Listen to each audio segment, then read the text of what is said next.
આપણું શહેર, ધબકતું સુરત, વિકાસશીલ શહેર.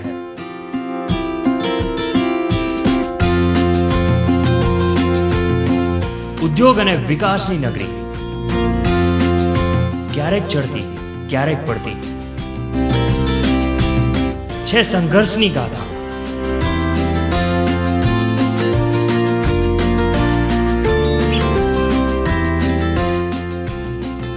ઉત્સવોની છે મોજ.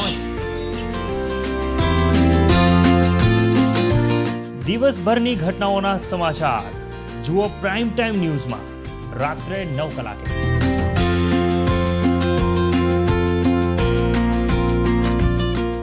પીપી સવાણી ગ્રુપ શિક્ષિત અને નિરોગી સમાજના ઘડતર માટે સદાય તત્પર. અલગ અલગ વિસ્તારના 42,000થી વધુ બાળકોને શિક્ષણ આપતા સંકુલના ઘડવૈયા. રાહત દરે સારવાર આપતી હોસ્પિટલના પ્રણેતા. દેહદાન અભિયાન અને ફ્રી ડાયાલિસિસ દ્વારા મેડિકલ ક્ષેત્રમાં ક્રાંતિકારી જાગૃતિ લાવનાર. વિધવા બહેનોને સામાન્યથી માંડીને બાયપાસ સુધીની મફત મેડિકલ સારવાર આપનાર. 3,900 બાળકોને 10મા ધોરણ સુધી વિદ્યાભ્યાસમાં ફીની સહાય આપનાર. 116 દીકરીઓનું કન્યાદાન કરી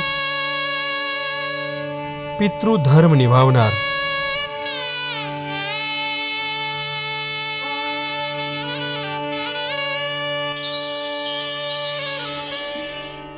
વયોવૃદ્ધ વડીલોમાં પ્રેમ અને હૂંફની લાગણી જન્માવનાર.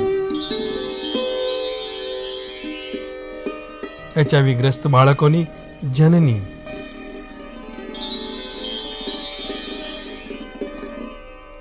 વહુ દીકરીને સમાન ગણી બેટી બચાવવાના શપથ લેવડાવનાર. PP Savani group. નમસ્કાર દર્શક મિત્રો, આજના નારી શક્તિ કાર્યક્રમમાં આપનું સ્વાગત છે. ખાસ કરીને મારી પ્યારી બહેનો, આપનો મનપસંદ કાર્યક્રમ એટલે નારી શક્તિ કાર્યક્રમ, અને હું મનીષા આહિર ફરી આપની સમક્ષ લઈને આવી ગઈ છું નારી શક્તિ કાર્યક્રમ. તો આજના આ કાર્યક્રમમાં આપણે ચર્ચા કરીશું ગર્ભ સંસ્કાર પર. જી હા દર્શક મિત્રો, ગર્ભ સંસ્કાર એટલે શું? આજના સમયમાં ગર્ભ સંસ્કારનું કેમ મહત્વ વધી રહ્યું છે? ગર્ભધાન અને ગર્ભ સંસ્કાર એટલે શું? ગર્ભ સંસ્કારથી બાળક પર શું અસર પડે છે? અને ગર્ભધાન પણ આજના સમયમાં ખૂબ મુશ્કેલ બની રહ્યું છે. તો ગર્ભ સંસ્કારથી તેને કઈ રીતે સરળ બનાવી શકાય? આ દરેક ચર્ચા પર આજે આપણે ચર્ચા કરીશું. આ દરેક સવાલ કરીશું આજના આપણા કાર્યક્રમમાં પધારેલા અમીષાબેન પટેલ સાથે. તો અમીષાબેન, આજના અમારા આ કાર્યક્રમમાં આપનું સ્વાગત છે. Thank you. તો અમીષાબેન એ 12 વર્ષથી ગર્ભ કાઉન્સેલિંગ સાથે સંકળાયેલા છે અને પોતે એક્યુથેરાપિસ્ટ પણ છે. તેમના ગર્ભ સંસ્કારના કાઉન્સેલિંગ હેઠળ અત્યાર સુધીમાં 1200થી પણ વધારે બચ્ચાઓએ જન્મ લીધો છે. બહોળા અનુભવ સાથે તેઓ આજના આપણા કાર્યક્રમમાં જોડાયેલા છે અને તેમની સાથે આપણે ચર્ચા કરીશું અને તમને મૂંઝવતા દરેક સવાલના જવાબ એમની પાસેથી મેળવશું. તો અમીષાબેન, હવે તમારી સાથે આ કાર્યક્રમની શરૂઆત કરીએ. ચોક્કસ. તો દર્શક મિત્રો, ચલો તૈયાર થઈ જાઓ. અમીષાબેન, સૌથી પહેલો મારો સવાલ તો તમને એ રહેશે કે ગર્ભ સંસ્કાર એટલે શું? ગર્ભ સંસ્કાર એટલે એક એવી પ્રાચીનતમ વૈજ્ઞાનિક પદ્ધતિ છે. પ્રાચીનતમ વૈજ્ઞાનિક પદ્ધતિ, આ શબ્દ પર ખાસ ધ્યાન આપજો. પ્રાચીન વૈજ્ઞાનિક પદ્ધતિ છે જેના પર તમે જે વિચારો છો, તમે જે લાગણીનો અનુભવ કરો છો, તમે જે શબ્દો બોલો છો, આ પ્રત્યેક વસ્તુની વ્યવસ્થા બાળક એના મનની સાથે કરે છે અને એ પ્રત્યેક વસ્તુની અસર બાળકના મન અને હૃદય પર થાય છે. આ જે વસ્તુ છે એને આપણા ઋષિમુનિઓ ખૂબ સારી રીતે જાણતા હતા અને તેથી એ પ્રથાને એમણે ઋષિમુનિઓએ જે નામ આપ્યું એ છે ગર્ભ સંસ્કાર. કે તમારા ગર્ભમાં જે બાળક છે એના મનના સંસ્કારને તમે ડેવલપ કરો. તમારા ગર્ભમાં જે બાળક છે એના બુદ્ધિના સંસ્કારને પોષણ આપો. તમારા ગર્ભમાં જે બાળક છે એના શરીરમાં અલગ અલગ અવયવો જે બને છે એ પ્રત્યેકને સંસ્કારિત કરો. અને આ જે પદ્ધતિ છે એ છે પ્રખર ગર્ભ સંસ્કાર.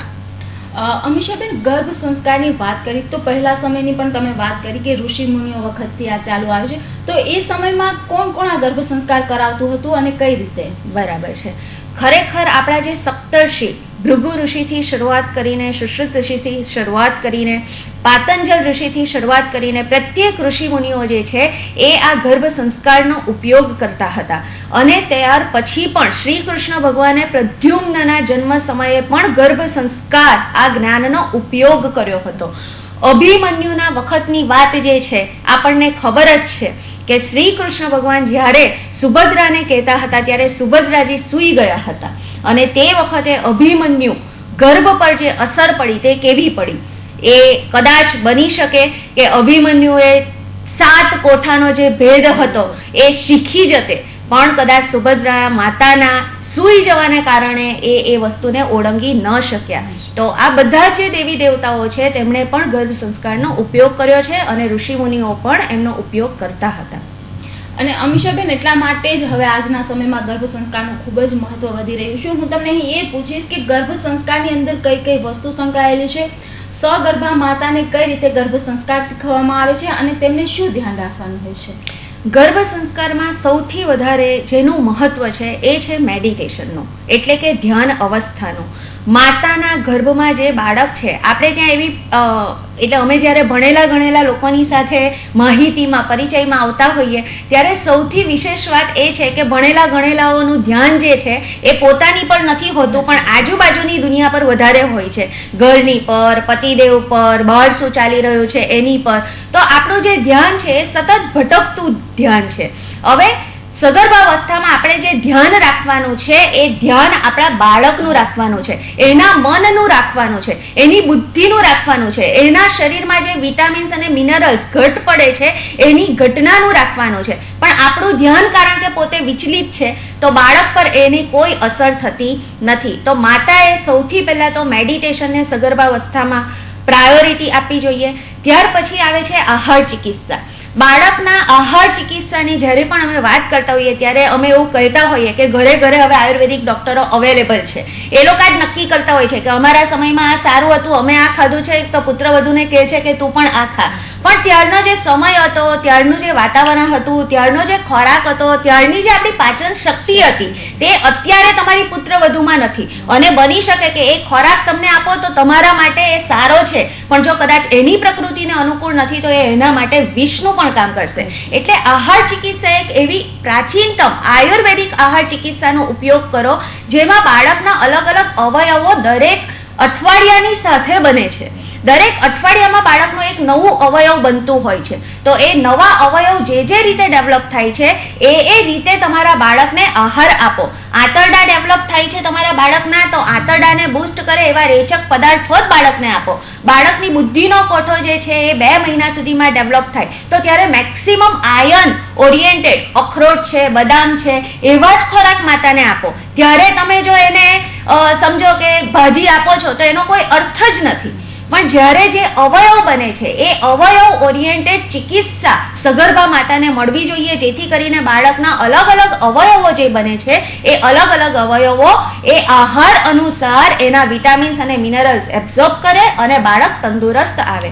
ત્રીજી જે વસ્તુ છે આહાર ચિકિત્સા પછી જે આવતી વસ્તુ છે એ છે માતાની ચેતના તંતુ. માતાએ પોતાની ચેતનાનું ખૂબ ધ્યાન રાખવાનું હોય છે. ચેતના એટલે કે સીધો પ્રાણ. માતાનો પ્રાણ છે એનો ઓક્સિજન સપ્લિમેન્ટ. માતાએ સૌથી વધારે એના પ્રાણ પર ધ્યાન રાખવાની જરૂર છે. આપણે જીવીએ છીએ, આપણે જે ઓક્સિજન ઇન્ટેક્ટ કરીએ છીએ એના કારણે. અને આપણે જ્યારે વાત કરીએ એમ પણ કહેવાય જ છે ખરેખર તો કે સ્ત્રીઓ જે છે એ 3500 થી 3300 શબ્દ બોલતી હોય. એટલે જ્યારે આપણે વાત કરીએ છીએ ત્યારે ઓક્સિજન લેવલ આપણું ઘટી જતું હોય છે.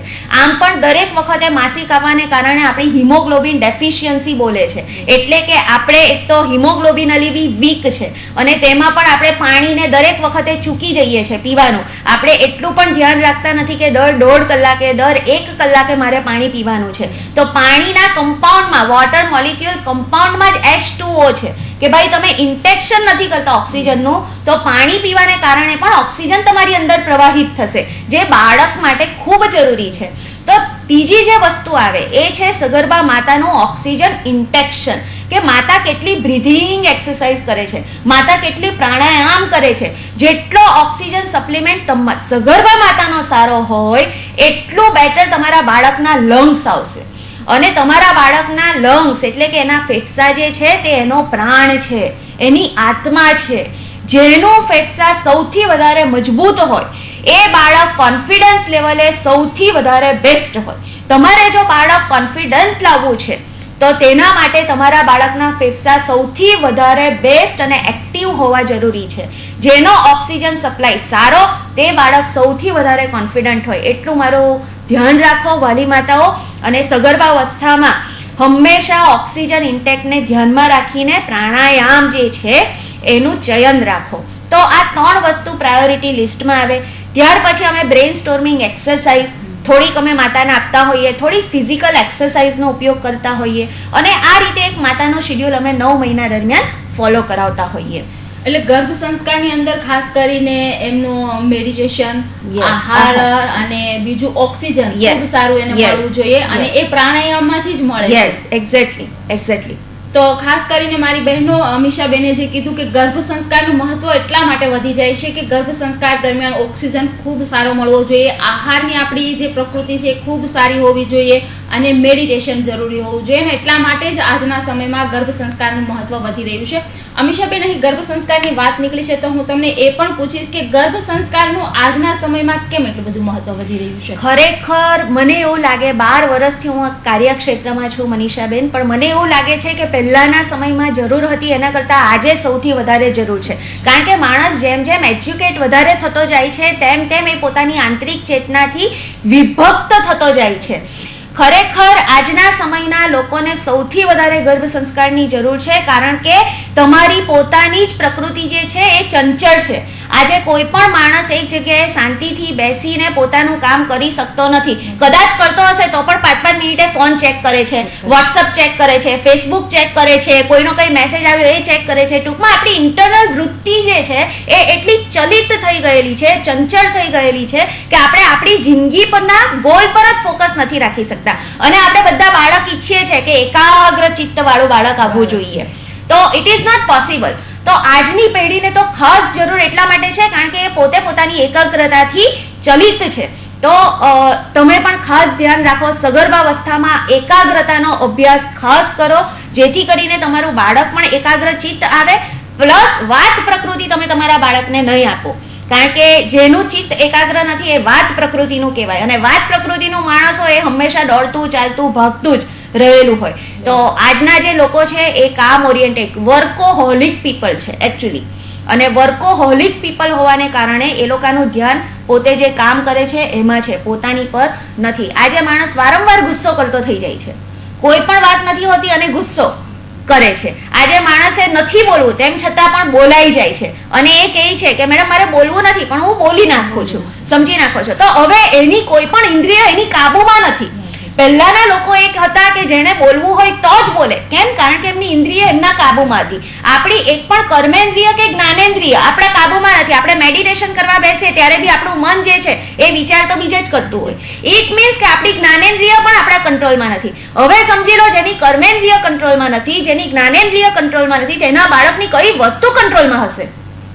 તો આજે જે લોકો છે એની આ બધી ઇન્દ્રિયો જે છે એ ભટકતી થઈ ગયેલી છે. અને તેથી કરીને આજના લોકોને, એજ્યુકેટેડ લોકોને ખાસ ગર્ભ સંસ્કારની જરૂર છે કારણ કે તમારાથી જ તમારી નવી પેઢી જે છે એ હવે પછીની દુનિયામાં પગ મૂકશે. જો એ ચલિત હશે તો બિલકુલ ચાલશે નહીં. એની અસર એના કેરિયર પર બી પડશે. એટલા માટે અને સાચું કીધું ને કે ઇન્દ્રિયો એના પર કાબુમાં નથી, પણ આજે ઇન્દ્રિયો જ એને બધાને પોતાના કાબુમાં લઈ લીધેલા છે. એ જ વાત છે. એટલે અહીં એક વાત મહત્વની છે કે સગર્ભા મહિલાએ પોતાને સમય આપવો જરૂરી છે. અને જેમ બને તેમ પોતાને એકાંતમાં અને પોતાના બાળક સાથે રહેવાની અને આજના પોતે સગર્ભા હોય ત્યારે ખાસ એને જરૂર છે. અમીષાબેન, બીજો હું તમને સવાલ એ કરીશ કે ગર્ભ સંસ્કાર અને ગર્ભધાન આ બંને વચ્ચે શું તફાવત છે? અને બીજું એક મહત્વનો જો આજે પ્રશ્ન હોય તો ગર્ભધાન કેમ એટલું બધું મુશ્કેલ બની રહ્યું છે? ઓકે, ગુડ ક્વેશ્ચન મનીષાબેન. એકચ્યુઅલી ખરેખર આ સૌથી વધારે જાણવા જેવો ક્વેશ્ચન છે, સવાલ છે. ગર્ભ સંસ્કાર એ સંસ્કાર છે, આપણા આયુર્વેદમાં 2 પદ્ધતિ છે. એક છે ગર્ભાધાન સંસ્કાર અને એક છે ગર્ભ સંસ્કાર. ગર્ભાધાન સંસ્કાર એક એવો સંસ્કાર છે કે જે ગર્ભને ધારણ કરવાનો સંસ્કાર છે. એટલે કે બંને સ્ત્રી અને પુરુષ બંને અમુક સમય પછી, લગ્નના અમુક સમય પછી બંને નક્કી છે મનથી, શરીરથી, આત્માથી કે ભાઈ હવે અમારા જીવનમાં અમારે નવા બાળકને લાવવું છે અને એના માટે અમે મનથી, તનથી, શરીરથી, બધી જ રીતે આત્માથી તૈયાર છે. તો તે વખતે કરવામાં આવતો જે સંસ્કાર છે એ છે ગર્ભાધાન સંસ્કાર. અને ગર્ભાધાન કરાવવું એ પણ સૌથી વધારે જરૂરી છે.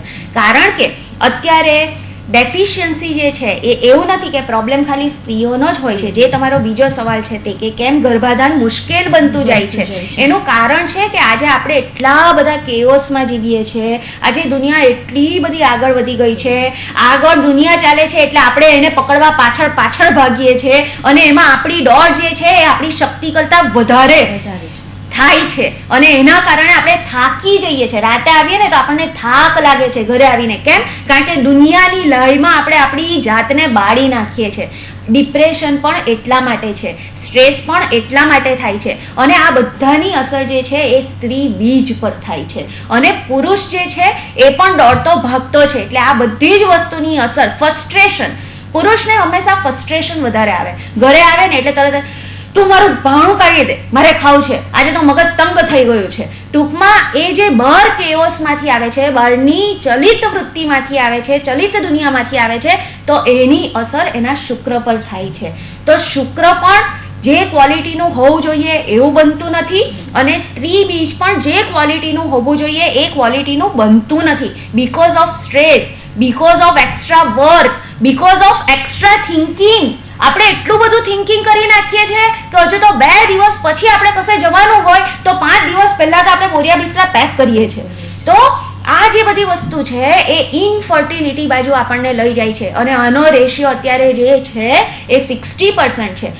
મનીષાબેન, મારા ક્લિનિક પર આવનાર પેશન્ટ જે છે એમાં 60 થી 70% પેશન્ટ ઇનફર્ટિલિટીના આવે છે અને ઇનફર્ટિલિટીના પેશન્ટ છે ખરેખર જોવાની વસ્તુ એ છે કે અભણ માણસો કરતાં ભણેલા ગણેલા પેશન્ટ અમારી પાસે આવે છે. કેમ? કારણ કે એ લોકોને સૌથી વધારે ભાગીને બધું મેળવવાની એક હોડ લાગી છે અને એમાં એ લોકો પોતાની જાતને ભૂલેલા છે.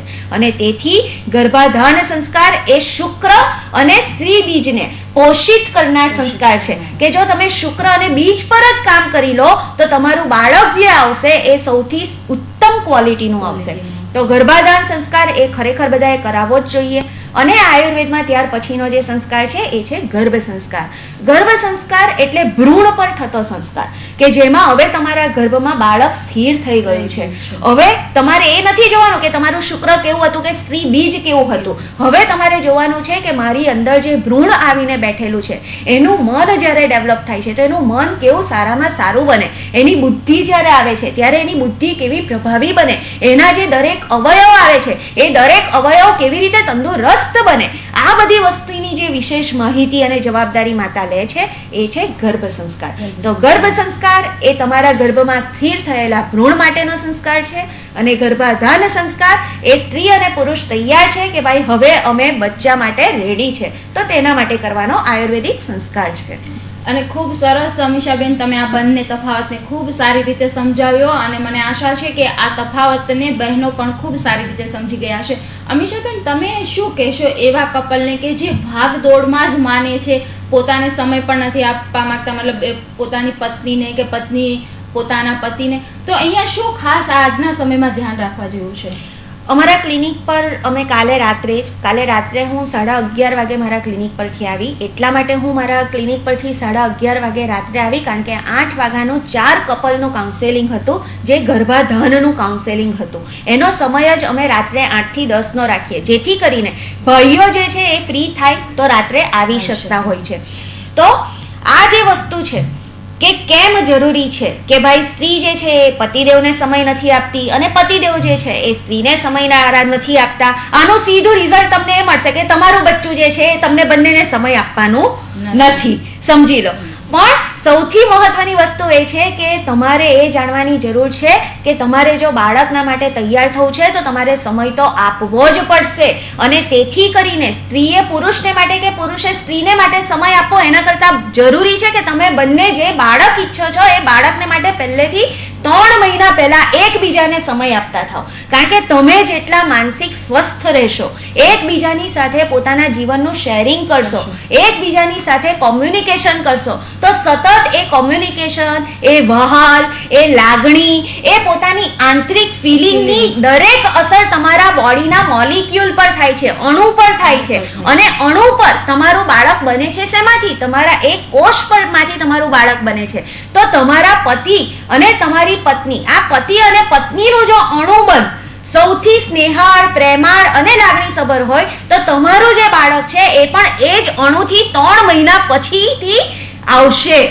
તો આ અણુ પર કામ કરવાનું છે અને અણુ પર કામ કરવા માટે સ્ત્રી અને પુરુષ બંને 3 મહિનાની મહેનત કરવાની છે, જેથી કરીને તમારું શેરિંગ વધારો, એકબીજા માટેની લાગણી વધારો, એકબીજા માટેનો સ્નેહાળ પરિવર્તન, થોડોક આવેશ વધારો, અને આ બધી વસ્તુ મળશે તો તમારા અણુ જે છે બોડીના એ બદલાશે અને એ અણુમાંથી તમારું બાળક, એ જીન્સમાંથી તમારું બાળક નિર્માણ થશે. એટલે એવું કહેવાય કે એને બાળક કેવું છે, જો બેસ્ટમાં બેસ્ટ જોઈએ તો ખાસ પતિ પત્નીને સાથે રહેવું, એકબીજાને સમય આપવો ખૂબ જરૂરી છે. કેમ કે બેસ્ટ પેઢી માટે અને બેસ્ટ બાળક માટે તો તમારે જ બંનેને આગળ આવવું પડશે અને એમાં ધ્યાન આપવું પડશે. કેમ કે તમારા હાથ ઉપર જ નિર્ભર રહેલું છે, તમારી જાત ઉપર જ નિર્ભર રહેલું છે કે તમારે કેવું બાળક જોઈએ છે. અને એ જ વસ્તુ ખાસ ગર્ભ સંસ્કારમાં શીખવવામાં આવે છે.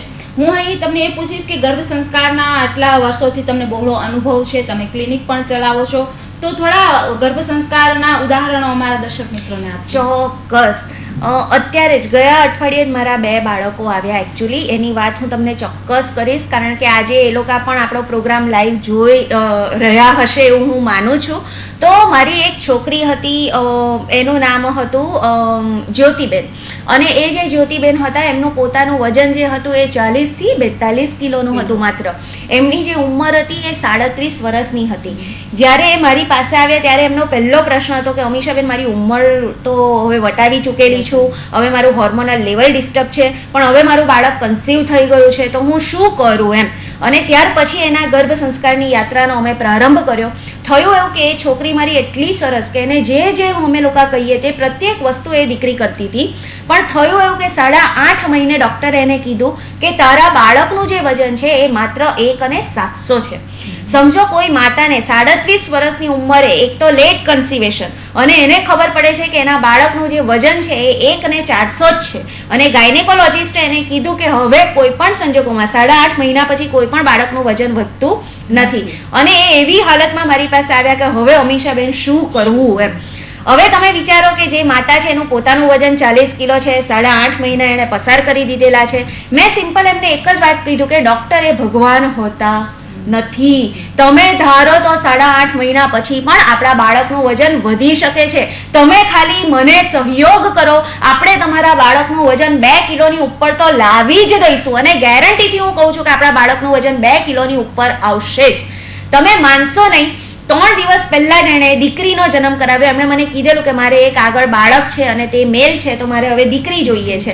મેં કીધું હવે દીકરી કે દીકરો એ તો મારા સબ્જેક્ટ બહારનો વિષય છે, પણ ભગવાનને પ્રાર્થના કરો, સરેન્ડર થાવ કે તમને દીકરી જ આપે એમ.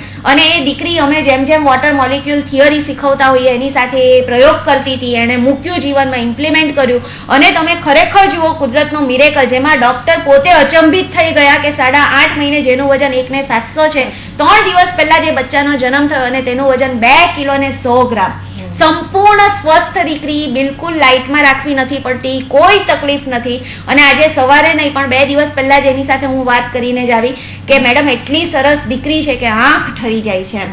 અને આ મિરેકલ પોસિબલ છે. હું તમને એ કહેવા માંગુ છું કે બિલકુલ ગભરાવાની જરૂર નથી. જો ડૉક્ટર તમને કહે છે કે આ તકલીફ છે તો એ ડૉક્ટરનો અનુભવ છે, તમારો પોતાનો અનુભવ નથી. અને કુદરત તમારા માટે ચમત્કાર કરે છે, આ વસ્તુને સમજો. ચમત્કાર કુદરત ભલે નથી કરતો, પણ કુદરત ચમત્કાર તમારા દ્વારા કરાવે છે.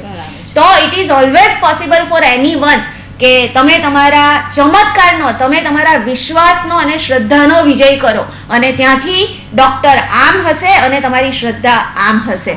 તો આ પહેલું ઉદાહરણ. અને બીજું ઉદાહરણ, ગ્લો સ્ટાર ડાયમંડ કંપનીના ચેરમેન છે કેશુભાઈ ગોટી. એમની પુત્રવધુનું કાઉન્સેલિંગ અમારે ત્યાં જ ચાલે છે. તો મારી શ્રુતિએ મને ફોન કરીને કીધું કે મેડમ, મારી જેઠાણી છે, એમના ડૉક્ટરે એમને કીધેલું છે કે ગર્ભનાળ વીંટળાઈ ગયેલી છે અને હવે કોઈ પણ સંજોગોમાં નોર્મલ ડિલિવરી પોસિબલ નથી, સીઝર જ કરવું પડશે. મેં કીધું કે ઓકે, કંઈ વાંધો નહીં, તમે આપણા ક્લિનિક પર મોકલો. અને એમણે ક્લિનિક પર મોકલ્યા. 15 મિનિટની એ છોકરીને ટ્રીટમેન્ટ આપી. એને અમુક પોઈન્ટ સિસ્ટમ થેરાપી હોય એ પોઈન્ટ સમજાવ્યા, એ પોઈન્ટ લગાવડાવ્યા અને એમને કીધું કે તમે કમ્પલસરી સવાર, બપોર અને સાંજ 15 વાર આ થેરાપી જે છે એ જાતે લેજો, જાતે કરજો અને ત્યાર પછી તમને લેબર પેન ઉપડશે, નોર્મલ ડિલિવરી જ તમારા બાળકની થશે. એમણે કીધું ડૉક્ટરે અમને ના પાડી દીધી છે મેડમ કે નોર્મલ ડિલિવરી પોસિબલ નથી. અમે કીધું કરો તો ખરા.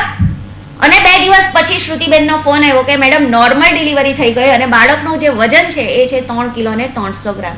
તો it is also one of the miracle. અત્યારે ત્રીજું જે ઉદાહરણ છે એ મારા કાઉન્સેલિંગ હેઠળ આવેલી અવધીનું છે. અવધીબેને છેલ્લે મને મળવા આવ્યા કે મેડમ તમારું કોઈ બાળક જે છે એ 9 મહિના પૂરા કરતા નથી. તો મેડમ આ બચ્ચું જે છે એ હજુ આવતું નથી અને મારો 9 મહિનો પતવાનો છે. તો એ છેલ્લી વાર મને મળવા આવેલા હતા કે હું એકવાર મેડમને મળી લઉં, જોઈ લઉં તો મને જરાક શાંતિ થઈ જાય. અને છેલ્લી વાર એમણે રાત્રે સેશન એમના હસબન્ડની સાથે આવીને જોઈન કર્યું અને એના પેટ પર ખાલી મેં તે દિવસે ખાલી પ્રેમાળ હાથ ફેરવ્યો કે દીકરા હવે બહાર આવી જાય, એમ તારી મમ્મી હવે વધારે રાહ જોઈ શકતી નથી.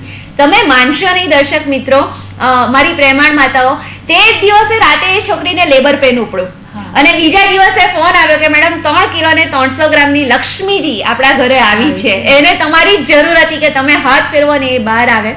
ચોથું એક ઉદાહરણ આપું. આજે સવારે જે દીકરીની સાથે મેં વાત કરી, ડૉક્ટર કૃષ્ણા મારી હોસ્પિટલમાં ફિઝિયોથેરાપિસ્ટ છે, એ પોતે ડૉક્ટર છે અને એ કન્ટિન્યુઅસ 3જા મહિનાથી લઈને 8 મહિના સુધી મારા કાઉન્સેલિંગમાં આવતા હતા. એમની દીકરીનો તમે ફોટો પણ મારા મોબાઈલ પર આજે સવારે જ એમણે સેન્ડ કર્યો કે મેડમ એટલી શાંત, એટલી પ્રેમાળ, એટલું નિખાલસ હાસ્યની મારી દીકરી છે કે લોકો મને આવીને પૂછે છે કે તે એવું તો શું કર્યું કે જેથી કરીને તને આટલી શાંત, આટલી પ્રેમાળ, આટલી હેલ્ધી છોકરી પ્રાપ્ત થઈ. તો એમ કે હું તમારું જ નામ બધાને આપું છું અને કહું છું કે તમે એ મેડમના હોસ્પિટલ પર જાઓ, યા તો ક્લિનિક પર જાઓ, યા તો સેન્ટર પર જાઓ. એ દીકરીને આજ દિન સુધી કોઈ પણ એન્ટીસેપ્ટિક આપવામાં આવી નથી, એન્ટીબાયોટિક આપવામાં આવી નથી. સંપૂર્ણ હેલ્ધી છોકરી છે. એક પણ વાર એને શરદી, ખાંસી, ફીવર આવ્યો નથી. તો આ એની 9 મહિનાની યાત્રા છે અને એ બાળકનું વજન આમ તો છે 8 મહિનાનું, પણ કે મેડમ બધા જે લોકો આવે ને તેવું કે હે તારી દીકરી 1.5 વર્ષની છે, 1 વર્ષની છે, તો બાળકનો શારીરિક ગ્રોથ પણ એનાથી એવો થાય છે. તો જો ડૉક્ટર કેટેગરીના લોકો જો આ વસ્તુને સમજીને આ વસ્તુ અનુભવ કરે છે તો તમારે તો કરવી જ જોઈએ, કારણ કે આપણી પાસે તો ડૉક્ટરની ઉપલબ્ધિ પણ નથી. તો આપણે એટલીસ્ટ આપણું જો બાળક સારું લાવી દઈએ તો આપણો પરિવાર સ્વસ્થ રહી શકે, પૈસા બચી શકે. મેન તો હા. અને ગર્ભ સંસ્કારથી કેટલા સારા પરિણામો મળી રહ્યા છે જે તમે અત્યારે દર્શક મિત્રોને સમજાવ્યું. અમીષા બેન, હું એ કહીશ કે ગર્ભ સંસ્કાર દરેક લોકો નથી કરાવી શકતા, તો શું એને ઘરે જાતે કરવો હોય તો એ કરી શકે? તો એના માટે તમે શું ટિપ્સ આપશો? ચોક્કસ, ગર્ભ સંસ્કાર એ ઘરે પણ કરી શકાય.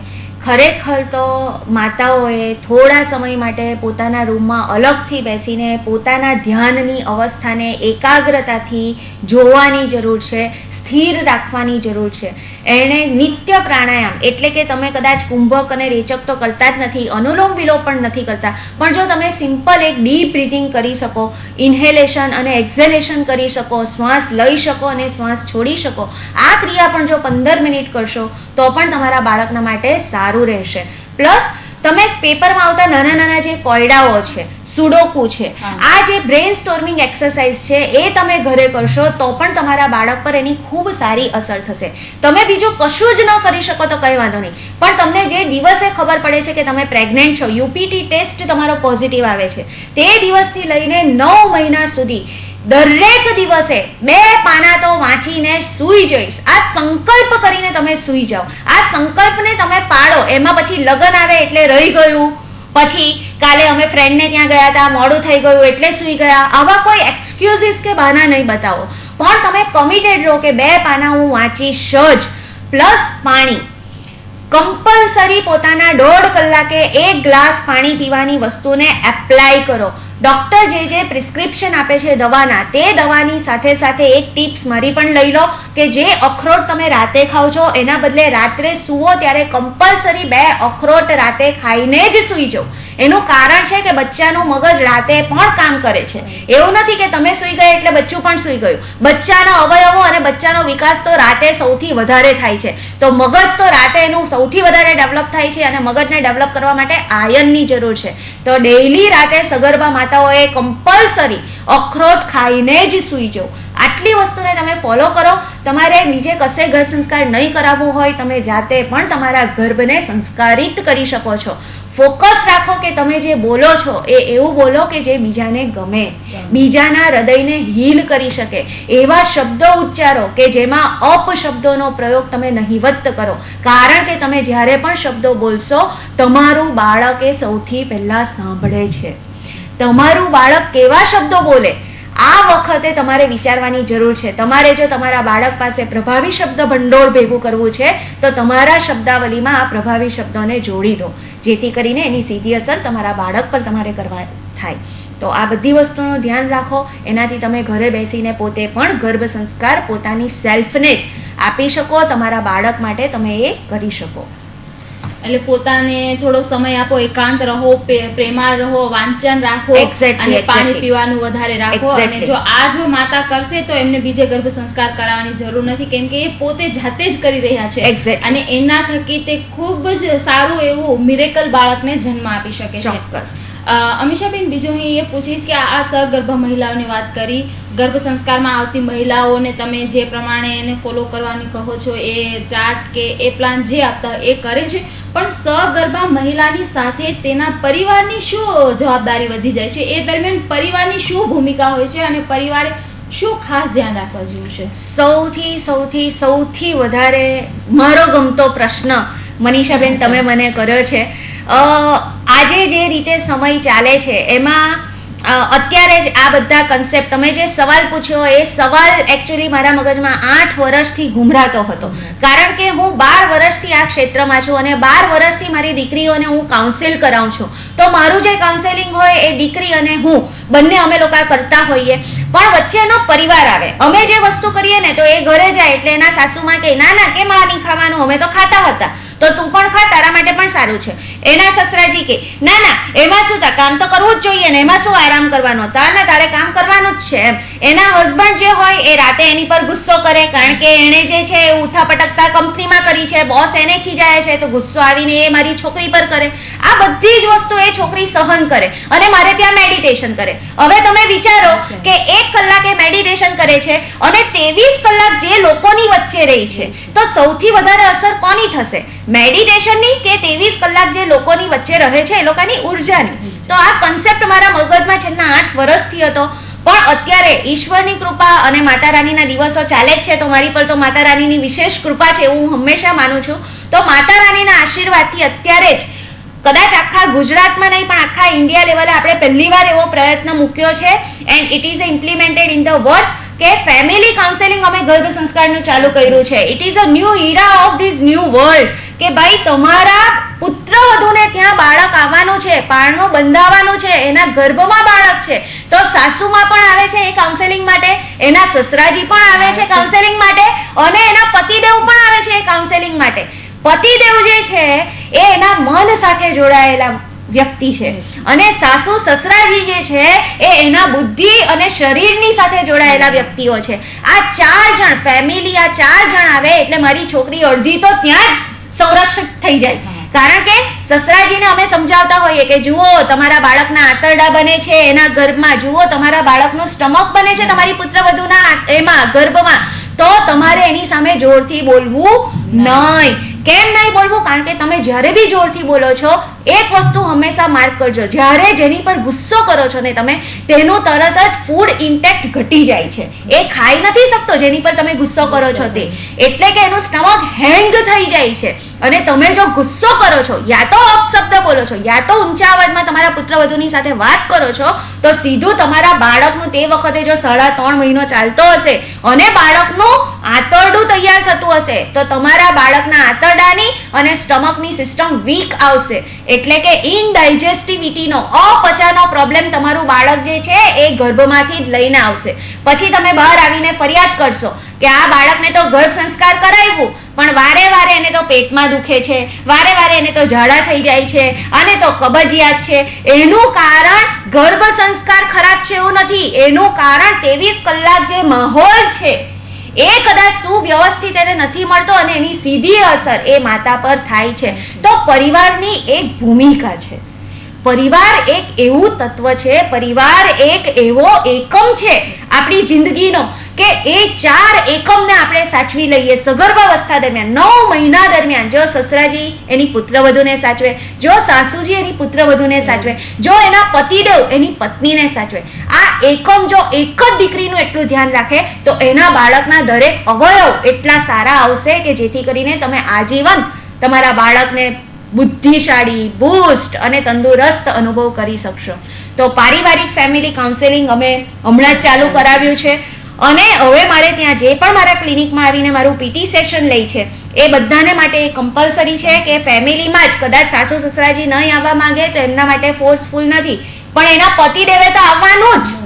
અને એમના માટે એ સેશન જે છે એ અમે રાત્રે ડિઝાઇન કરીએ છીએ કે રાતે 8 થી 10 માં પતિદેવ અને મારી છોકરી પ્રેગ્નેન્ટ બંને આવે અને એ સેશન એટેન્ડ કરે.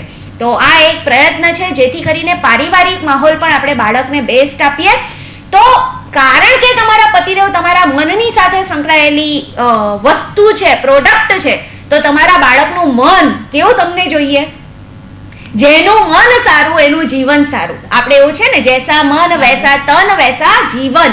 તો મનને પુષ્ટ કરવા માટે તમારા પતિદેવ તો તમારી સાથે ગર્ભ સંસ્કારમાં પણ જોઈએ જ. એની ખૂબ સારી અસર બાળક પર અમે અનુભવ કરી છે અને આ મારું સત્ય છે.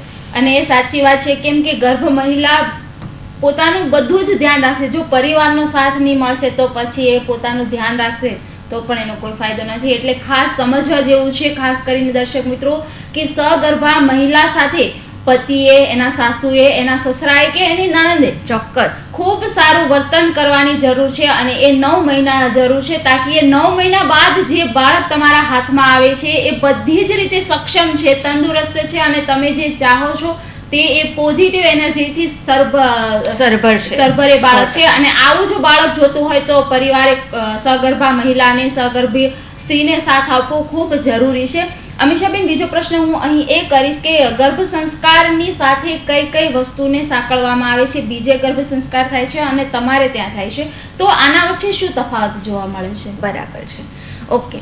બીજે ગર્ભ સંસ્કાર થાય છે અને અમે કરાવીએ છીએ, એમાં શું ડિફરન્સ છે? ડિફરન્સ ખાલી એટલો છે, એનર્જી લેવલનો ડિફરન્સ હોઈ શકે. કોઈ પણ માણસ પાસે તમને વારંવાર આવવાનું ગમે છે. કેમ? કારણ કે તમારું એનર્જી લેવલ એટલું પોઝિટિવ છે કે એ તમને વારંવાર આવવા માટે, ખેંચવા માટે તમને પ્રયત્નશીલ છે, તમે એના તરફ આકર્ષિત થાવ છો. અત્યારે જ મારું શાશ્વત બિલ્ડર લોબીનું મિતુલ ઘડિયાનું બચ્ચું હતું, મારી હની ઘડિયા, એણે એનું પહેલું કાઉન્સેલિંગ પણ મારી પાસે કરાવ્યું. એના પહેલા કાઉન્સેલિંગ હેઠળ એને વિવાન આવ્યો અને એ જ્યારે સેકન્ડ ટાઈમ પ્રેગ્નન્ટ થઈ ત્યારે સેકન્ડ ટાઈમે પણ એણે આપણું જ કાઉન્સેલિંગ પસંદ કર્યું. ઇટ મીન્સ કે એક પોઝિટિવ એનર્જી જે છે એ આપણી વચ્ચે સતત ટ્રાન્સફર થતી હોય. તો મિરેકલમાં અમે જે કરાવીએ છીએ એમાં ડિફરન્સ એ વસ્તુનો છે, ઘણી બધી વસ્તુઓ અમે નવી લીધેલી છે. એમાં લિસન એન્ડ લર્ન એટીટ્યુડ જે બાળકનો ડેવલપ્ડ થાય છે. તમે કોઈ પણ વસ્તુ સાંભળો છો, સાંભળીને તમે કેવી રીતે લર્નિંગ પેટર્ન બનાવી શકો, કારણ કે આપણે જે કંઈ શીખીએ છીએ, આપણે જે કંઈ લર્ન કરીએ છીએ એ કોઈ પણ વસ્તુ સાંભળીને એની અસર સૌથી વધારે આપણી જીવન પર અને આપણા પર થાય છે. જેવી વસ્તુ આપણે સાંભળીએ છીએ, જે શબ્દો આપણે સાંભળીએ છીએ એ જ શબ્દોનો આપણે વારંવાર ઉપયોગ કરીએ છીએ. તો જે વસ્તુ સાંભળીએ છીએ તે જ વસ્તુનો ઉપયોગ કરીએ છીએ. તો લિસન એન્ડ લર્ન એટીટ્યુડ અમે માતાને આખું સેશન 1 કલાકનું એની પર લેતા હોઈએ છીએ કે કઈ વસ્તુ તારે સાંભળવાની છે. અને કમ્પલસરી જ્યારે બાળકની કર્ણેન્દ્રિય ડેવલપ થાય છે ત્યારે ખૂબ સજાગતાથી 1 મહિનો અમે એની પાછળ મહેનત કરીએ છીએ કે listen and learn, listen and learn, listen and learn. અને કદાચ તને જો એવું થાય છે કે મારે આ નથી સાંભળવું, just calm your mind and close your eyes. એક કોમ્યુનિકેશન બંધ કરી નાખો, તમારા માઇન્ડને શાંત કરો અને તમારી આંખને બંધ કરો. આટલું કરવા માત્રથી તમે જે સાંભળો છો એની ફ્રીક્વન્સી તમારા મગજ પર થતી અટકી જશે. તો લિસન એન્ડ લર્ન એટીટ્યુડ અત્યારે જ અમે નવું ઇન્ટ્રોડ્યુસ કર્યું.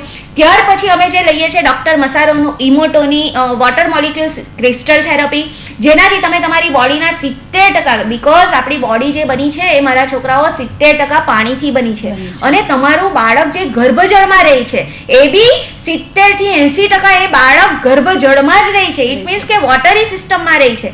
પ્લસ તમારું બાળક જે આવે છે એનામાં પણ 70% પાણી લઈને આવે છે. તો પાણી એક એવું એલિમેન્ટ છે કે જે તમારી બોડીમાં સૌથી વધારે છે. તો જે સૌથી વધારે છે એની પર જ સૌથી વધારે કામ કરો, રાઈટ? અને એ ઇઝી પણ છે. તો ડોક્ટર મસારો ઇમોટોની વોટર મોલિક્યુલ થિયરી છે એ અમે કરાવીએ છીએ. ત્યાર પછી એક નેગેટિવ ઓર્ગન ચાર્ટ થિયરી આવે છે, તે અમે લઈએ છીએ કે ભાઈ તમે જો વધારે પડતા ડરમાં રહો છો, અમુક માતામાં અમે આ ખાસ જોયું છે મનીષાબેન, કે એ જે દીકરી હોય ને એ કશું પણ તમારી સાથે શેર નહીં કરે, બોલે નહીં, કારણ કે એ સતત ડરમાં જીવી છે. આપણે ત્યાં જુઓ, આપણને છે ને એમ પણ ડરમાં રાખવામાં આવ્યા છે સ્ત્રી વર્ગને ખાસ કરીને, કે ભાઈ આપણે હસીએ મુક્ત મને હા હા હા, તો તરત જ મમ્મી કહેશે નહીં નહીં બધાની વચ્ચે આવી રીતે નહીં હસવાનું. કેવી રીતે હસવાનું? With ક્યુટેસ્ટ smile. એમ આપણે એવું કહીએ કે ભાઈ આવી રીતે કેમ કરવાનું, આપણે કઈ પણ વસ્તુનો વિરોધ કરીએ અને ઊંચો અવાજ કરીએ તો તરત જ આપણા વડીલો આપણને કહે છે કે નહીં છોકરી છે ને આપણે ધીમા અવાજે જ બોલવાનું. તો એક ડર ઘુસાડવામાં આવેલો છે. આપણને સભ્યતાથી ઉછેર કરવામાં આવ્યો છે, અને સભ્યતાના નામે આપણી સહજતાને આપણે ગૂંચવી દીધી છે એમ. તો આ જે વસ્તુ છે એને કારણે એક સહજ ડર હોય. હવે જે વ્યક્તિને ડર હોય એની કિડનીની સિસ્ટમ સૌથી પહેલા ખરાબ થાય. યસ.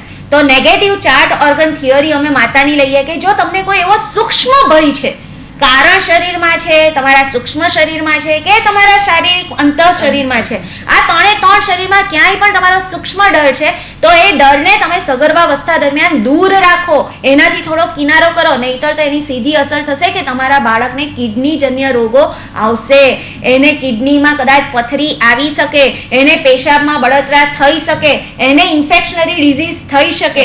તો આ બધી જ વસ્તુ જે છે, કારણ કે મેડિકલ ફિલ્ડની સાથે પણ હું તો સંકળાયેલી છું, હું સતત મારા ટ્રીટમેન્ટ પ્રોટોકોલ ફોલો કરતી હોઉં છું મારા પેશન્ટ પર, તો મારું બાળક સંપૂર્ણ સ્વસ્થ આવે. અને એ સ્વસ્થતાની સાથે ઇમોશનલ ચાર્ટ આવે કે કયા ઇમોશનની સાથે કયું ઓર્ગન સંકળાયેલું છે. તો આ વસ્તુ અમે માતાને અને એના પરિવારને સમજાવીએ છીએ, જેથી કરીને મારી માતા જે છે એ આનંદી રહી શકે, પ્રફુલ્લચિત્ત રહી શકે. અને એ આનંદી અને પ્રફુલ્લચિત્ત રહેશે તો એ ઇમોશનની સીધી અસર બાળકના જે તે અવયવ ઉપર થશે. તો આ રીતે આ એક નવું વર્ઝન અમે અત્યારે જ એડ કરેલું છે. ત્યાર પછી અત્યારે અમે બીજું જે નવું વર્ઝન એડ કરેલું છે એ છે સપ્લિમેન્ટ થેરપી. સપ્લિમેન્ટ થેરપી એટલે એવી થેરપી જેમાં તમારે કોઈ દવા લેવાની જરૂર જ નથી. દવા લેવાની જરૂર એટલા માટે નથી કારણ કે તમે સતત વિચારથી તમારા શરીરને ચાર્જ કરો છો. દવા આપણે એટલા માટે લઈએ છીએ કે આપણી ઇમ્યુન સિસ્ટમ વીક છે, અને ઇમ્યુન સિસ્ટમ વીક હોવાને કારણે તમે પીલ લો છો. હવે અમે વિચારથી તમારા ઉર્જાના લેવલ પર કામ કરીએ, જેમાં 7 ચક્રાસ થિયરી આવે. માતા જે છે મૂલાધાર ચક્રથી લઈને સહસ્ત્રાર ચક્રની યાત્રા કરે છે, અને એ સહસ્ત્રાર ચક્રથી લઈને મૂલાધાર ચક્ર સુધીની પ્રત્યેક ઓરાની એબ્ઝોર્પ્શનરી સિસ્ટમ જે છે એ બાળકમાં એક પછી એક મૂકતી જાય છે, જેનાથી પીલનું ઇન્ટેક્શન જે છે એ અમે માતાનું ઘટાડીએ છીએ. આયર્ન અને ફોલિક એસિડ સપ્લિમેન્ટ સિવાય અમે માતાને બીજું કોઈ વસ્તુ આપતા નથી, અને તેમ છતાં બી બાળક નોર્મલ ડિલિવરીથી 4 કિલોના બાળક નોર્મલ ડિલિવરીથી ખૂબ સહજતાથી પહેલી ડિલિવરી જેમાં 12 કલાકથી 8 કલાક લાગે તે ડિલિવરી અમે માત્ર ને માત્ર 3 થી 4 કલાકમાં, અને 4 કિલોનું બચ્ચું એમ જ બહાર આવી જાય એમ. તો એ પોસિબલ છે, પણ એના માટે સૌથી મહત્વનું છે કે વિચાર શક્તિ. માતાની જેટલી વિચાર શક્તિ સક્ષમ હશે એટલા એના ચક્રો બેસ્ટ હશે, અને એટલા એના બાળક જે છે એ સરળતાથી આ દુનિયામાં આવી શકે. તો આ રીતે નવી નવી વસ્તુઓ એડ કરતા રહીએ છીએ દરેક વીકની સાથે, અને એ લોકોને નવું આપવાનો પ્રયત્ન કરીએ છીએ. અમીષાબેન, તમે એટલી સરસ પ્રવૃત્તિ કરો છો. તમારા કાઉન્સેલિંગ હેઠળ 1200 થી પણ વધુ બાળકોએ જન્મ લીધો છે. તો આ જે પ્રવૃત્તિ કરો છો, આ બધો વિચાર ક્યાંથી આવે છે? કઈ રીતે તમે તમારી જર્નીની શરૂઆત કરી છે એ પણ થોડું અમારા દર્શક મિત્રોને જણાવશો. અચ્છા, એટલે હવે જાહેર ચિંતનમાંથી તમે મારું અંગત ચિંતન પર મને લાવો છો. પણ ખૂબ સારો પ્રશ્ન છે મનીષાબેન. આજે હું તમને મારી જીવન ને ખોલીશ તમારી આગળ, એટલા માટે કે તમે મારા જીવન પરથી કંઈ પણ વસ્તુ શીખી શકો એના માટે હું મારા જીવનને, આમ તો ઘણીવાર એવું બને છે કે હું મારું વ્યક્તિગત જીવન ખોલતી નથી, પણ આ વિષય એવો છે કે ખોલ્યા સિવાય છૂટકો નથી. તો મનીષાબેને પૂછી જ લીધું છે તો હું તમને ચોક્કસ કહીશ. મારું જે બાળક છે એ મને મારા લગ્નના 9 વર્ષ પછી મળ્યું છે. અને આ બાળક મને એવી રીતે મળ્યું છે કે જેમાં મારી બોડી પર પોતાના 4 ઓપરેશન છે, 2 મિસકેરેજીસ છે, 2 IUI કરાવેલા છે, તે ફેલ છે. અને અમે તો 12 વર્ષથી આ ફિલ્ડમાં હોઈએ એટલે નંબર ઓફ ડોક્ટરને ઓળખતા હોઈએ.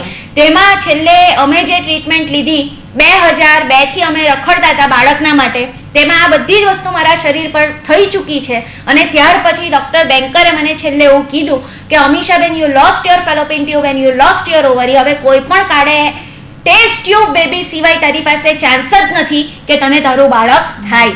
અને તે વખતે હું ડોક્ટર બેન્કરને એમની ઓફિસમાંથી બહાર નીકળી ત્યારે કીધું હતું કે સાહેબ, આપણે 1.5 વર્ષમાં મારા પોતાના બાળકની સાથે મળીશું. અને તે વખતે હું મનથી એટલી બધી ક્લિયર હતી કે મારું બાળક મને નોર્મલ રીતે જ રહેશે અને નોર્મલ રીતે જ આવશે. કારણ કે ત્યાં મેડિકલ સાયન્સ નતમસ્તક થઈ ગયું હતું મારી આગળ. કારણ કે ત્યાં સુધી અમે બી હવા ત્યાં મારી જ લીધા હતા.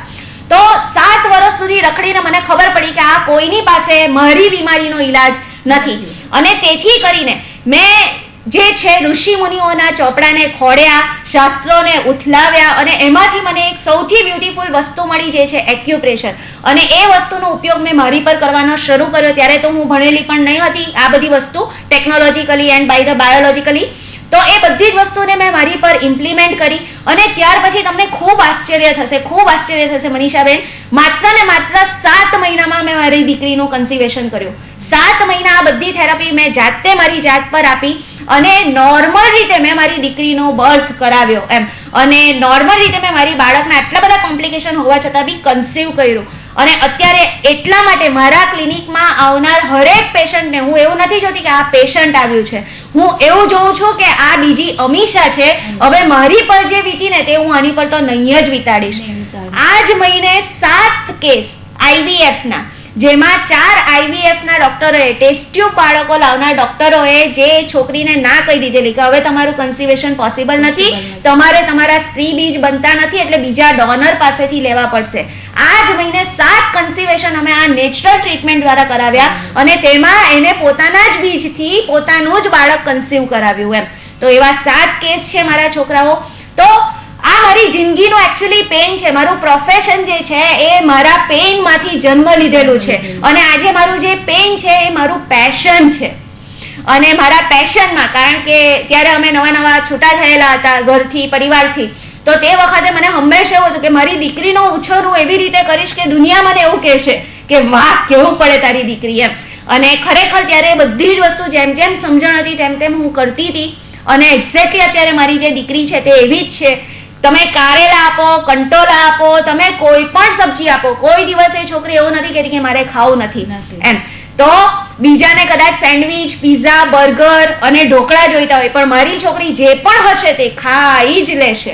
એના તમે અક્ષર જુઓ ખાલી તો તમને એમ થાય કે આ છાપેલા અક્ષર છે કે આ કોઈ બીજાના અક્ષર છે એમ. તો આ બધી વસ્તુ આવે. પણ આ જેટલી મેં કરી પછી મને એવું લાગ્યું કે જો આ મારા જીવનમાં પોસિબલ હોય તો મારે આ લોકોને પણ આપવું જોઈએ. અને એવી રીતે મારું પેન મારું પેશન બનતું ગયું. પેશન બનાવતા એવા અનેક માતાઓ જે છે જેમણે મારી પર વિશ્વાસ મૂક્યો, જેમણે મારી પર એમની જિંદગી, એમના બાળકને ગિફ્ટમાં આપ્યું અને એમનું કાઉન્સેલિંગ હું લઈ શકી, તો એમના બાળકો પણ એવા આવ્યા. અને માતા રાણીની મહેરબાનીથી, કૃપાથી એકચ્યુઅલી આ બધું પોસિબલ થતું ગયું. ઘણા મોટા પરિવારોની સાથે આપણે કનેક્ટ થયા, એસોસિએટ થયા, એમના બાળકો એવા આવે એટલે એમના રેફરન્સ વધતા ગયા. અને એવી રીતે મારી યાત્રાનો પ્રારંભ થયો. અને ગર્ભ સંસ્કારની દિશા થકી મારા બાળકોએ મને થેરાપિસ્ટ બનાવી દીધી. અને એમના પ્રતાપે જ આજે ક્લિનિકમાં તમે આવો તો તમે જુઓ કે 12 વાગ્યાના મારા પેશન્ટ ચાલુ થાય તે રાતે 7-8 વાગ્યા સુધી કન્ટિન્યુઅસ રહેતા હોય છે. તો blessed by God and blessed by, હું એવું જ સમજતી હોઉં છું કે પ્રેગ્નન્ટ માતા અને બાળક એ જ મારું ભગવાન છે. અને તમે કેમ કે સંઘર્ષમાંથી બહાર આવેલા છો, એટલું પ્રથમ ચાઇલ્ડ વખતે તમે એટલું સંઘર્ષ કર્યું છે, તમારી એટલી સંઘર્ષમય જર્ની રહી છે, તો તમે આજે તમને જે મળ્યું છે તમે દરેક માતાને આપવા માંગો છો કે એ તમે જે સહન કર્યું એ માતાને સહન ન કરવું પડે, એટલા માટે તમે એટલું સરસ કાર્ય કરી રહ્યા છો. પણ અમીષાબેનનું હવે ફ્યુચર પ્લાનિંગ છે, શું કરવા માંગે છે? બહુ દૂરની વાત કરી દીધી. એકચ્યુઅલી ખરેખર તો ફ્યુચરમાં હું ખૂબ બિલીવ કરતી જ નથી. મારા કોઈ ગોલ સેટિંગ પણ નથી હોતા. 2 થી 3 વર્ષ હું નક્કી કરું છું કે ભાઈ આવું આવું કરવું છે. બાકી ગોલ સેટિંગમાં અને બહુ બધા ફ્યુચરિસ્ટિક હું નથી પર્સનાલિટી, હું પ્રેઝન્ટમાં વધારે માનું છું એકચ્યુઅલી. તો મારી પાસે એટલો સમય જ નથી કે હું મારા ગોલ બનાવી શકું પહેલાં તો, કારણ કે મારા બચ્ચાઓ મને સમય જ નથી આપતા. તો ઇટસેલ્ફ હું હંમેશા એવું માનું છું કે મારા ભવિષ્યના કોઈ પ્લાન છે એના બદલે મારી જે એફિશિયન્સી છે એ દિવસે ને દિવસે હું વધારે ને વધારે બેટર બનાવું.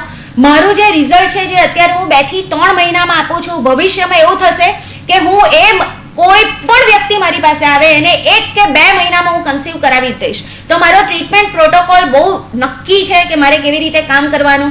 ભવિષ્યમાં મારું એવું એક પ્લાનિંગ છે કે મારું એક હોસ્પિટલ હોય, એક્યુપ્રેશર હોસ્પિટલનું એક પ્લાનિંગ મારા મગજમાં છેલ્લા 3-4 દિવસથી આવ્યા કરે છે કે જે ટ્રીટમેન્ટથી મેં મારું બાળક કન્સીવ કરાવ્યું, જે ટ્રીટમેન્ટથી છેલ્લા 3 વર્ષથી હું બીજાના બાળકોને કન્સીવ કરાવું છું, તો એક એવી હોસ્પિટલ હું ખોલી શકું કે જેથી કરીને ત્યાં નંબર ઓફ પીપલ આવે અને એમને ખાલી દવા વગર સહજતાથી કોઈ પણ ઇન્જેક્શનના રિએક્શન વગર અમે બાળક કન્સીવ કરાવીએ કે એ લોકોને પેઇનમાંથી બહાર કાઢીએ. આમ તો એના સિવાયની ઘણી બધી ટ્રીટમેન્ટ અમે આપતા હોઈએ છીએ, પણ ટૂંકમાં જે બી કરીએ એ ખૂબ ઓછા પોઈન્ટ સાથે ખૂબ ઓછા સમયમાં તમે જલ્દીમાં જલ્દી સારા થાવ એવા હવે પછીના વર્ષોમાં અમારા પ્રયત્નો રહેશે. તો બાકી આમ ફ્યુચર પ્લાન તો બીજો હું બહુ કંઈ બનાવતી નથી અને કદાચ ફ્યુચર પ્લાન બનાવવાનો મારી પાસે સમય નથી અને હું ફોકસ્ડ હોઉં છું એટ પ્રેઝન્ટમાં કે વર્તમાનમાં હું શું સારામાં સારું કરી શકું. તો આ જ મારો પ્લાન છે કે જે દિવસ ઉગે એ દિવસની સાથે ઓર વધારે મારી જાત પર હું કામ કરી શકું અને ઓર વધારે બેટર સમાજમાં મારી સેવા આપી શકું. તો દર્શક મિત્રો, આ કાર્યક્રમને અહીં સમાપ્ત કરીએ તે પહેલા અમીષાબેન, આજનો તમારો મેસેજ શું હશે અમારા દર્શક મિત્રો માટે? ચોક્કસ મેસેજ તો એ છે જ મારા છોકરાઓ કે આમ છે ને ખરેખર સગર્ભાવસ્થા અને ગર્ભાધાન એ કદાચ જિંદગીમાં 1 કે 2 વાર મળે છે. કદાચ એકવાર માતા બની જઈએ ને મનીષાબેન, પછી ખબર પણ નથી કે કુદરત આપણને એ તક પાછી આપશે કે કેમ. આ સૌથી મહત્વની વાત છે. તો જે વસ્તુ તમને 1 કે 2 વાર જ કુદરત આપે છે, સમજો તમને સહજતાથી પ્રાપ્ત થઈ છે તો કોઈ પ્રોબ્લેમ નથી, પણ જો પ્રાપ્ત થઈ છે તો એનો ઉપયોગ બરાબર કરી લો, કારણ કે આ એ વસ્તુ છે, આ એ એસેટ છે જેની અસર તમે જ્યાં સુધી જીવશો ને ત્યાં સુધી થશે. તો તમે બીજે બધે ઇન્વેસ્ટ કરો છો, બાળક આવશે પછી સારી સ્કૂલમાં મૂકો, બાળક આવશે પછી સારા ક્લાસીસમાં મૂકો, બાળક આવશે પછી એના માટે આટલી પ્રોપર્ટી વસાવશો, બાળક આવશે પછી એના માટે આટલું ફંડ બચાવશો. એના કરતાં બેટર છે કે એ બધી જ વસ્તુનું ઇન્વેસ્ટમેન્ટ છે તે જ સગર્ભાવસ્થામાં કરો, કે સગર્ભાવસ્થામાં એવી એક પણ વસ્તુ કરવાનું ન ચૂકો જેથી કરીને તમને પાછળથી અફસોસ રહી જાય. તો મારી વસ્તુ એક જ છે કે સગર્ભાવસ્થા 9 મહિના જે છે, 9 મહિના, એ 9 મહિનામાં તમારી ભીતર જે કોઈ ચેન્જ લાવવા પડે એ ચેન્જ માટે તૈયાર રહો અને હરેક દિવસે એક નવી વસ્તુ શીખતા જાઓ, એક નવો પ્રકલ્પ તમારા અંદરના જીવનનો ઉજ્જવળ કરતા જાઓ જેથી કરીને બાળક ઓર વધારે બહેતર આવી શકે. તો દર્શક મિત્રો, આજે આપણે ચર્ચા કરી ગર્ભ સંસ્કાર પર અને અમીષાબેને આ ગર્ભ સંસ્કાર પર ખૂબ સરસ માહિતી આપી આપણને. અને દર્શક મિત્રો, તમે સમજી પણ હશે, ખાસ કરીને સગર્ભા મહિલાઓ, કે તમને જેવું બાળક જોઈએ છે એવું તમને મળશે. બસ સમય છે અને જરૂર છે કે તમારે ખુદને શું કરવું છે અને ગર્ભ સંસ્કાર કઈ રીતે કરવું છે, બસ આના પર ફોકસ આપો, જેના થકી તમે ખૂબ જ સરસ બાળક તમારા જીવનમાં લાવી શકશો. અને દર્શક મિત્રો, આજનો કાર્યક્રમ સમાપ્ત કરીએ તે પહેલા અમીષાબેન, તમે તમારો કિંમતી સમય અમને આપ્યો તે બદલ હિન્દ ટીવી આપનો આભાર માને છે. અને દર્શક મિત્રો, ફરી જ મળીશું આવા જ કોઈ સરસ અતિથિ સાથે. ત્યાં સુધી અમને રજા આપશો. નમસ્કાર. PP સવાણી ગ્રુપ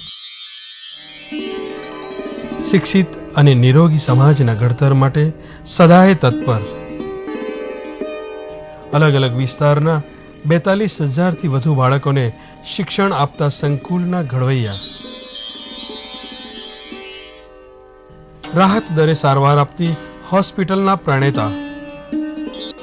દેહદાન અભિયાન અને ફ્રી ડાયાલિસિસ દ્વારા મેડિકલ ક્ષેત્રમાં ક્રાંતિકારી જાગૃતિ લાવનાર. વિધવા બહેનોને સામાન્યથી માંડીને બાયપાસ સુધીની મફત મેડિકલ સારવાર આપનાર.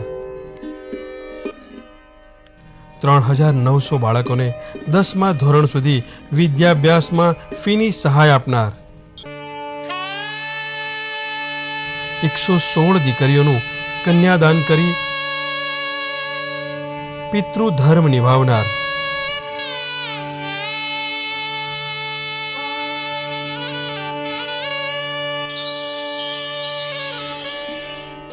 વયોવૃદ્ધ વડીલોમાં પ્રેમ અને હૂંફની લાગણી જન્માવનાર, HIV ગ્રસ્ત બાળકોની જનની,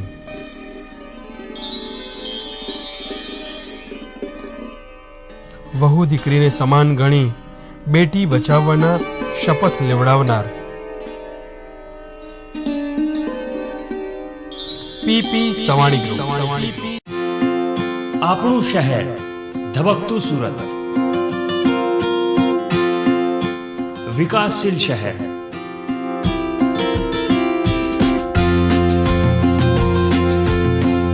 ઉદ્યોગ અને વિકાસની નગરી, ક્યારેક ચડતી ક્યારેક પડતી, છે સંઘર્ષની ગાથા.